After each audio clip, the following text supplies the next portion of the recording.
Depression, anxiety या जो mental illness है, जहनी दबाव जो है, क्योंकि लगातार हम देख रहे हैं जम्मू कश्मीर में इस तरह के मामलात में इजाफा हो रहा है और जिससे समाज में भी एक किस्म का मनफी असर जो है वो देखने को मिल रहा है। लेकिन इन मामलों पर हम लगातार बात कर रहे हैं और जब हम बात करें तो इसका असर भी देखा जा रहा है, क्योंकि वो लोग जो इस बीमारी में मुब्तला है, डिप्रेशन हो या एंग्जाइटी हो या जो मेंटल इलनेस है, इन तमाम मामलों में मुलव्वस है, वो इसका इलाज भी कराते हैं और फिर डॉक्टरों के साथ भी वो रब्ता कर रहे हैं। और इस प्रोग्राम के ज़रिए भी हमारी यही कोशिश है कि वो लोग जो इन मुख्तलिफ बीमारी में मुब्तला है वो डॉक्टरों से रब्ता करे और अपना इलाज कराए, ताकि एक समाज में एक किस्म का मुस्बत असर जो है वो देखने को मिले और जो लोग इस किस्म की बीमारियों में शिकार है उनको कहीं ना कहीं राहत पहुँचे। और इस तरह से हम जो तिबी माहिरीन हैं या माहिर नफ्सियात हैं उनसे समझने की कोशिश करते हैं कि आखिर जो लोग इसमें मुब्तला है किस तरह उनको पता चले कि उन्हें किसी स्पेशलिस्ट के पास जाने की ज़रूरत है, अपना इलाज कराने की ज़रूरत है और इसके क्या असरात है। आज भी हम यही समझने की कोशिश करेंगे। हमारे साथ सोलिहा खान साहिबा है, फाउंडर है शहजार रिहेबिलिटेशन सेंटर की। सोलिहा खान साहिबा, खुश आमदीद आपको कहेंगे प्रोग्राम सलाम जेके में और बहुत शुक्रिया अपना कीमती वक्त देने के लिए। डिप्रेशन की जब हम बात करते हैं तो आपसे समझना चाहेंगे कि एक नौजवान लड़का या नौजवान लड़की किस तरह उसको पता चले कि मैं इस बीमारी में मुब्तला हूँ, क्योंकि हम देख रहे हैं कि कई लोग जो इस बीमारी में मुब्तला होते हैं वो डिप्रेशन के शिकार होते हैं या एंग्जाइटी के शिकार है, पहले तो वो मानने के लिए तैयार ही नहीं है कि हमें किसी माहिर डॉक्टर को दिखाने की ज़रूरत है या उससे बातचीत करने की ज़रूरत है। तो आपसे समझना चाहेंगी कि एक नौजवान लड़का या लड़की किस तरह क्या इसके सिम्टम्स है और किस तरह उसको ये महसूस है कि मुझे एक डॉक्टर के पास जाने की ज़रूरत है, डॉक्टर से बातचीत करने की ज़रूरत है। अस्सलाम वालेकुम।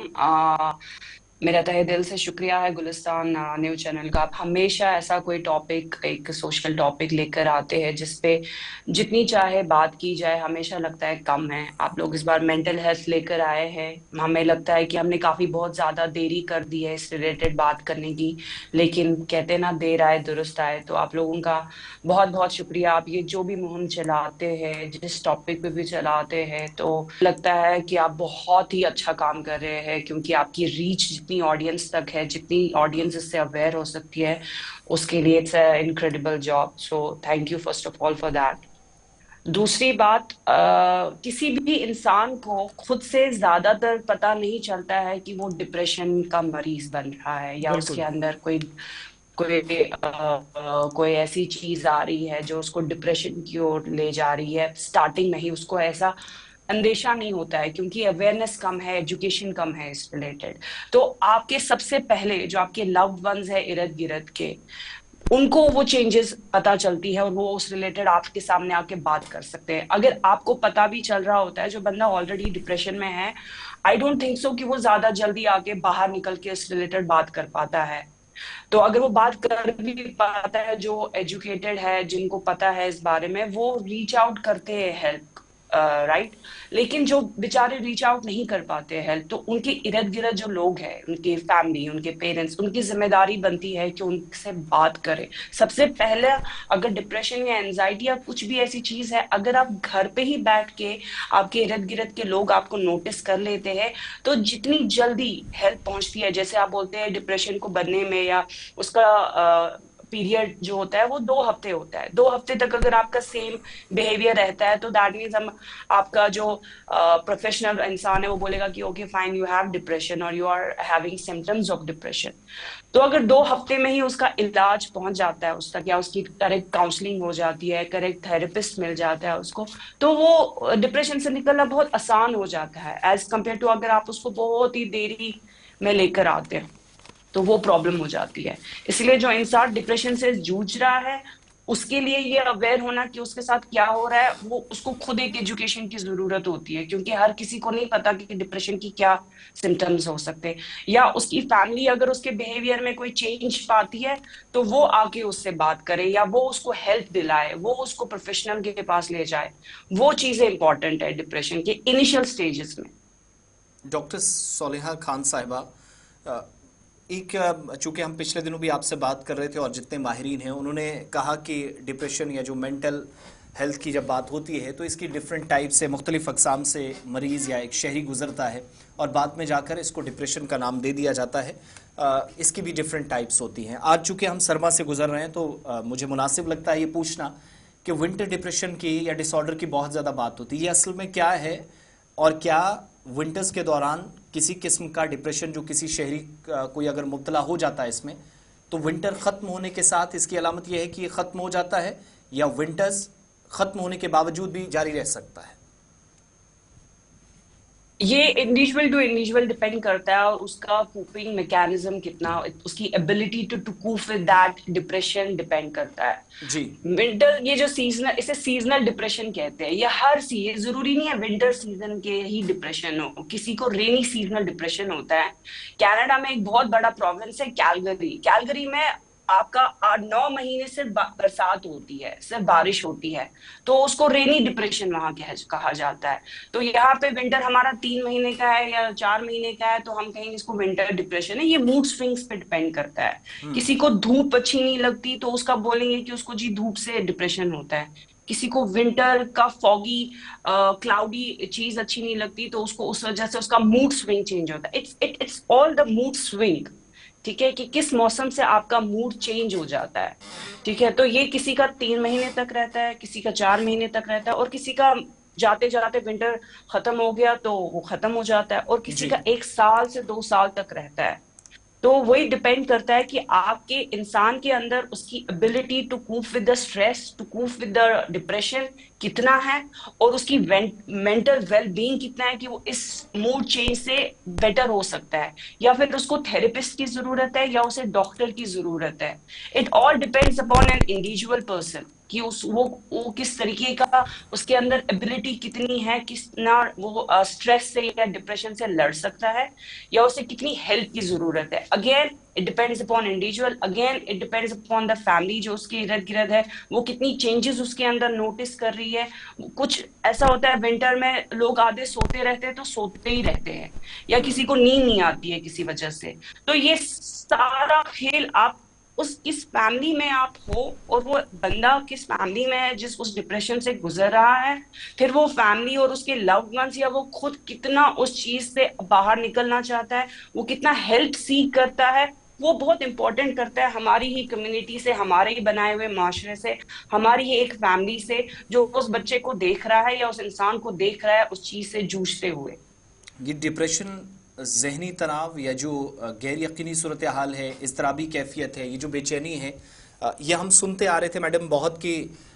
ये ऐसी परेशानियों की तरफ भी ले जाती है कि खुदकुशी के या खुदसूजी के थॉट्स भी कई बार आते हैं। और कई लोग इसकी मिसाल आज ऐसे भी देते हैं कि एक मारूफ बॉलीवुड एक्टर थे सुशांत सिंह की, जब चूंकि उसमें भी इसी तरह की कुछ रिपोर्ट्स आई थी, डिप्रेशन का बहुत वहाँ पर जिक्र या हवाला दिया जाता है।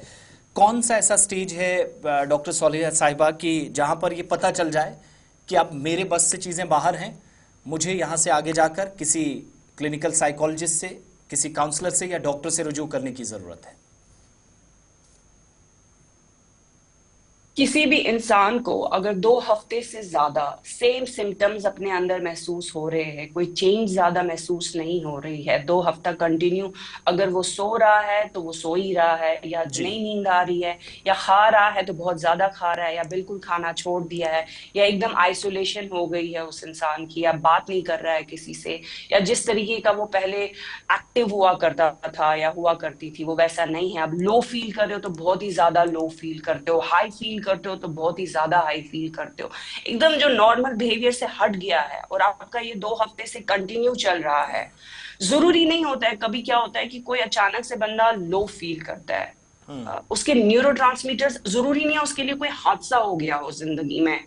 ठीक है, अचानक से कभी भी किसी के न्यूरोट्रांसमीटर्स लो हो जाते हैं, ठीक है, अचानक बोलते हैं ना कि ये उस वही ठीक, इसको अचानक कैसे हो गया, हो जाता है, अचानक भी होता है, उसके लिए जरूरी नहीं है कि कोई बहुत बड़ा हादसा जिंदगी में हो जाए या कुछ ऐसा फैमिली में कोई वाकया हो गया हो तो इसी वजह से कहेंगे कि इसको शॉक लग गया या ये डिप्रेशन में चला गया। जरूरी नहीं है, कभी नेचुरली भी हो सकता है। तो वो चीज देखना बहुत इंपॉर्टेंट है कि क्या मेरे ये सिम्टम्स मैं अगर ऐसा फील कर रही हूँ या कर रहा हूँ, 2 हफ्ते से ज्यादा हो गया है, तो शुड आई सीक हेल्प? जरूरी नहीं आप डायरेक्ट मेडिसिन पे आ जाओ। अगर जी। आप स्टार्टिंग में ही काउंसलिंग और अपनी थेरेपी ले लेंगे, किसी से बात करेंगे, तो आपको मेडिकल हेल्प की जरूरत, आपकी प्रिस्क्रिप्शन हेल्प की जरूरत नहीं है, क्योंकि आपका प्रिस्क्रिप्शन फिर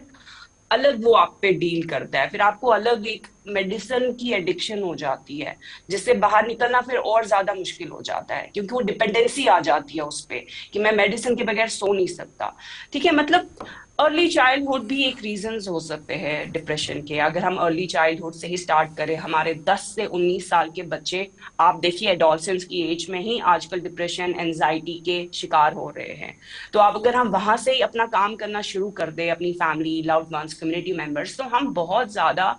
चेंज पा सकते हैं, क्योंकि mental health is a basic human right जो अच्छा हर डॉक्टर कोई साहिबा, डिजर्व अगर करता है। ये मानकर चलें ऑलरेडी कि इसके साथ इतना डॉक्टर या मेडिसिन तक बात अगर ना ले जानी हो, इखलाकी तौर पर भी अगर जिम्मेदारी निभाई जाए, क्या इस मर्ज से बाहर निकला जा सकता है, जिसमें बात वालिदैन तक, दोस्तों तक, रिश्तेदारों तक और आसपास के बेशक, माहौल पर आ जाती है? बेशक, बेशक, लेकिन हम हमें देखा जाए, कश्मीर में we are religious community, right? तो हमारा मसला ये हो जाता है कि अगर घर पे किसी बच्चे का कोई फर्द डिफरेंटली एक्ट कर रहा है, तो सबसे पहले बोला जाता है कि इमिश जिन सामुत, ये पीर के पास ले जाइएगा। तो हमारे माँ बाप को भी ये इतना अवेयर, हमारे लव्ड वंस को भी इतना अवेयर होने की जरूरत है कि हर बात पे आप पीर फकीर के पास नहीं लेके जा सकते। बहुत सारे पीर फकीर ऐसे हैं, मुझे माफ करेगा, जो इसमें आप अपना बिजनेस चलाते हो, आप अपने इसमें धंधा चलाते हो। बहुत सारे पीर फकीर ऐसे भी है, हमारे पास पेशेंट्स उन पीरों ने भी भेजे हैं, I don't know, I will not the name, but बहुत सारे पीर ऐसे हैं जिन्होंने अपने माँ बाप को डायरेक्टली बोल दिया ये हमारे बस की बात नहीं है, इनको डॉक्टर्स के पास ले जाओ। बहुत सारे पीर फकीर ऐसे ही है जिनको जब हार चुके हो सब, जब अब पता है कि कुछ भी नहीं हो रहा है, वो तब एंड पे कहते हैं, एंड पे फिर वो आते कि हम जी अब थक गए हैं, अब आप लोग देख डॉक्टर लो। साहब, चूंकि तो आप इस स्टार्टिंग तरह में का ही अगर माँ रिहैबिलिटेशन बाप सेंटर भी एक्ट चलाती करेंगे। है और इन लोगों से मिलती है, इनका इलाज करती है, तो आपसे जानना चाहेंगे कि आम तौर पर क्या वजूहात होते हैं इस डिप्रेशन की, कि हम देख रहे हैं कि एक आम आदमी जो है एक खुशहाल ज़िंदगी गुजार रहा होता है, लेकिन अचानक से वो इस मूड में चला जाता है, बेचैनी उसमें पैदा होती है या इस तरह भी कैफियत उसमें पैदा होती है। तो आम वजूहात क्या है कि जिस वजह से लोग डिप्रेशन या एंग्जाइटी के शिकार होते हैं? कोई भी इंसान अगर अनफेवरेबल सर्कमस्टांसेस का शिकार होता है, जैसे वायलेंस ले लो, पॉवर्टी ले लो, अब्यूज ले लो, sexual abuse, physical abuse, inequality ले लो, डोमेस्टिक वायलेंस ले लो, ये सारी डिसेबिलिटीज ले लो आप, अगर कोई भी इंसान इस चीज में का किसी भी सर्कमस्टांसेस में शिकार होता है, एक्सपोज होता है, तो वो एक हायर रिस्क पे आता है कि वो मेंटल हेल्थ कंडीशन डेवलप कर सकता है। बहुत सारे फैक्टर जेनेटिक भी होते हैं, ऐसा नहीं है कि कोई ये एक्सपोज हुआ हो तभी मेंटल हेल्थ हो, नहीं, कुछ जेनेटिक थिंग्स भी होते हैं कि किसी की मम्मी, किसी के डैड या कुछ ये वो किसी मेंटल हेल्थ कंडीशन का रहा हो, तो वो जेनेटिकली भी आप देखा जा रहा है। बायोलॉजिकल होता है, साइको सोशल इम्पैक्ट्स होते हैं कि पीयर प्रेशर होता है बच्चों का, यूजुअली अगर हम देखा जाए एडोलसेंट्स का देखा जाए, तो पीयर प्रेशर जो उन पे डाला जाता है, हॉर्श पेरेंटिंग कही जाए, फिजिकल अब्यूज कहा जाए, सेक्सुअल अब्यूज कहा जाए, या कंपैरिजन जो वो करते हैं कि मैं ऐसे इकोनॉमिकल बैकग्राउंड से आता हूँ या मेरा दोस्त दूसरे इकोनॉमिकल बैकग्राउंड से आता है, या उसके पास वो चीजें हैं, मेरे पास ये चीजें, मटेरियलिज्म जो आ चुका है, ये बहुत सारे फैक्टर्स है जो इस चीज का रीजन है। एक फाइनल चीज आपसे जानना चाहेंगे, जब जिम्मेदारियों की बात आपने की, मुख्तलिफ इदारे काम कर रहे हैं, आप भी एक बड़े रिहेबिलिटेशन सेंटर को चला रही हैं, बहुत सारे लोगों से मुलाकातें होती हैं, इलाज आप करने में बड़ा कलीदी किरदार अदा करती हैं। वो जो आज से 10, 12, 15 साल पहले या 8, 7 साल पहले हम देखते थे कि अगर इस बीमारी के बारे में ज़रा सा भी कोई निशानदेही हो गई तो शायद वो जो पागल, बेवकूफ़ और जहनी बीमारी वाला वो एक टैग लगा दिया जाता था, वो जो सोशल स्टिग्मा की बात हम अक्सर करते हैं। क्या ये अवेयरनेस प्रोग्राम्स, ये इदारे, ये सेंटर्स, ये NGOs या हुकूमत बाज़ाब्ता तौर पर इस टैग को दूर करने में और लोगों को अवेयर करने में कामयाब नजर आई है, और कितना फ़र्क आज के वक्त में आप महसूस कर रही हैं 2025 में? आपको मैं बता दूं, जो मेंटल हेल्थ के साथ स्टिग्मा है ना, ये सिर्फ कश्मीर तक महदूद नहीं है, ये वर्ल्ड वाइड है। एग्जैक्टली। तो इसका साथ जितना भी आप इंफ्रास्ट्रक्चर या हेल्थ सिस्टम लेके चले ना, वो सब अंडर रिसोर्स्ड है, बहुत ही अंडर रिसोर्स्ड है। जितना भी आप मेंटल हेल्थ के रिलेटेड करें, बहुत ही अंडर रिसोर्स्ड है वर्ल्ड वाइड। कश्मीर को तो मैं इतना सा हिस्सा मानती हूँ इस चीज के लिए। और कश्मीर में जितनी भी अवेयरनेस हुई है ना, मैं कहूंगी 1 to 3% तक अवेयरनेस अगर हुई है, उस वजह से आप देखिए हमारे ओपीडीज का फुटफॉल भरा पड़ा है। अगर आप देखें कि कितनी हद तक लोग अभी भी अनअवेयर है, और अभी भी इसके साथ स्टिग्मा, पागलपन का, जैसे आप बोल चुके हैं, ये पागल गोमुख, वो अटैच है।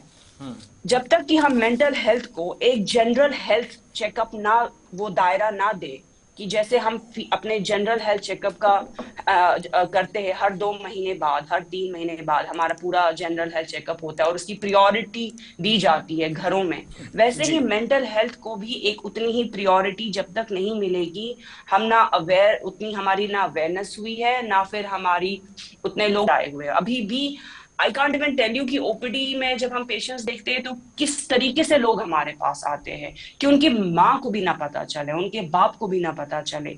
It's huge stigma. तो अभी मैं कह रही हूँ 2 या 3% ही हटा है, उससे ज्यादा नहीं हटा है।